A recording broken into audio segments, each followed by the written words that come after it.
Vous allez m'excuser. Si vous applaudissez comme ça me fait mal. Si vous me voyez ici attaquer messieurs, c'est vraiment ôté. Mon nom c'est... Moi je réponds au nom de Désiré Yabapi. Je suis venu de l'Ituri, territoire de Ndjougou, collectivité chefferie de Bahama Nord.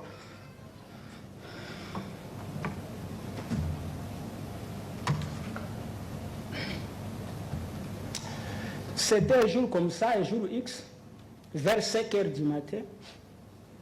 Moi, je dormais encore. Mon épouse était allée à la source, allait puiser. Elle était allée puiser. On était resté avec mes 4 enfants. Elle a laissé son bébé de 2 mois à côté de moi.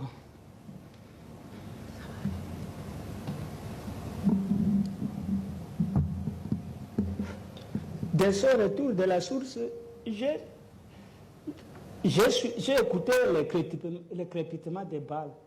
Je me suis dit non, tous les matins comme ça, c'est quoi? Il y a un monsieur, mon voisin, qui est venu, monsieur Désiré, sortez avec tes enfants. Heureusement, l'épouse est déjà rentrée. J'ai pris mon bébé, d'abord j'ai récupéré les bébés de la mère de l'épouse. J'ai dit à elle, prenez ces 3 enfants pour que je vais sauver la vie de ces bébés. On est allé se cacher à la brousse, très loin à la brousse du village. Alors heureusement, les assaillants Codeco, ils avaient envahi le village, ils ont commencé à massacrer déjà depuis 4 heures du matin, on ne savait pas. Alors, à ma grande surprise, j'ai vu les assaillants apparaître. Ils sont venus là où on s'est caché, on ne sait pas comment ils ont su que nous étions à la brousse. Comme mon papa était déjà mort, tué aussi, alors moi j'ai gardé ma mère avec moi, plus âgée, 73 ans. Moi j'ai été obligé, par ces assaillants, ils m'ont demandé entre la vie et la mort, que je puisse choisir. Il y a un assaillant qui me dit non, ne posez pas de telles questions à ces messieurs, exécutez-les. Alors, ce petit garçon-là a tiré sur ma mère. A tiré sur ma mère, il y a un monsieur à machette qui a coupé et peint la chair de ma maman, j'ai mangé ça cru.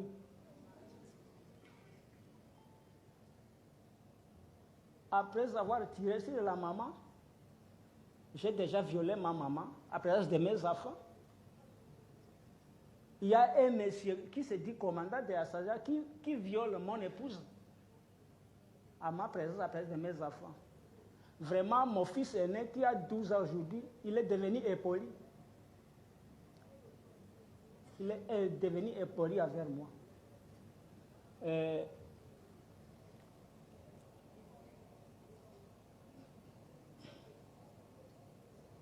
Jusqu'à présent, je ne sais pas la destination de mon épouse depuis 2018. Si elle est à vie ou morte, je ne sais pas. Puisqu'elle a été prise par les commandants même de Codeco, je ne sais pas où ils sont maintenant. Si elle est à vie, je ne sais pas. Alors, il y a un petit garçon là, Codeco Assaya, qui a dit non, sa maman est exécutée. Son épouse aussi est partie, on ne sait pas où. On ne peut pas tuer ces messieurs avec ses enfants. On peut les libérer. Alors, ils m'ont orienté avec mes enfants quelque part, très loin là où on a tué ma maman, presque 500 mètres. Il m'a demandé si vous pouvez venir jusqu'à Bonia. J'ai dit à pied, avec ces bébés, tout ça, c'est difficile pour moi. Si vous pouvez me tuer avec mes enfants ici, puis c'est difficile pour moi. Alors, il y a 2 militaires, Codeco Assaya, qui nous a accompagnés jusqu'au village en me demandant de ne pas passer ma nuit à Blougua. Puis ils récupèrent Blougua en entièreté. Alors moi j'ai été obligé d'aller sur 120 km de Blougua avec mes 4 enfants. Malheureusement les bébés allaient mourir au cours de la route. Puis Le bébé a pleuré depuis le matin jusqu'à 13h, c'était difficile pour le bébé. Je l'avais laissé dans et tout comme ça à la route. Et en fait, si aujourd'hui, attaquer simple et déplacé du site qui gonze à Bounia, je remercie d'abord le président, le chef de l'État congolais, pour avoir songé à faire de telles initiatives. Mais je demanderai au chef de l'État, attaquer garant de la nation,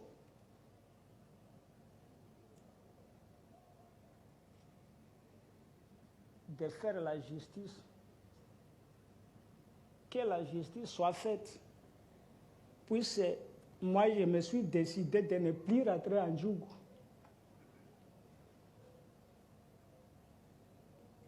Je vais mourir chômeur à Bounia. Puisque mes affaires sont devenues les affaires de la rue. C'est difficile pour moi de les récupérer maintenant. Moi aussi, je serai un homme de la rue. Alors moi, j'ai un petit plaidoyer. Je ne sais pas à qui je peux donner ça.